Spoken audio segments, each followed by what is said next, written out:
Well, I think in terms of portfolio position, I would advise to take some cautious. I think when the dollar start to rising, obviously this is bad news for emerging market and also for global risky assets.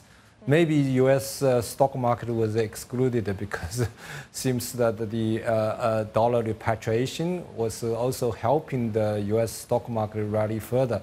But other than that, I think the most market seems is suffering from the stronger dollar in terms of high funding cost, in terms of capital outflow and so on. So I would continue to be cautious in terms of the position in your portfolio. And when it comes to the direction of the dollar, President Trump has told us how he feels about it. He doesn't like it very strong. Certainly, Chinese authorities don't want to be blamed for any currency manipulation on their end. But when you look at the sheer fundamentals out there, economically speaking, where do you see the dollar going from here? Well, I think very much it depends on the U.S. inflation outlook. So far, the inflation is edging up. If you look at the PCE inflation, CPI, core CPI, look like U.S. inflation is gradually moving up. So in the Jackson Hole, probably Mr. Powell is going to indicate that the monetary policy have to continue to tighten up, move towards the neutral rate. Now the question is about what is neutral rate? Is it 3% or 3.5%? I think if the market feel that the neutral rate has to be lifted a bit further, then obviously the dollar will have a further upside, which is obviously bad news for emerging market. But nevertheless, I think international market like stress in the emerging market, plus the capital outflow from emerging market and the trade dispute probably will add some on the concern for Mr. Powell to raise interest rate too aggressively. So he probably have to balance both sides of the factors.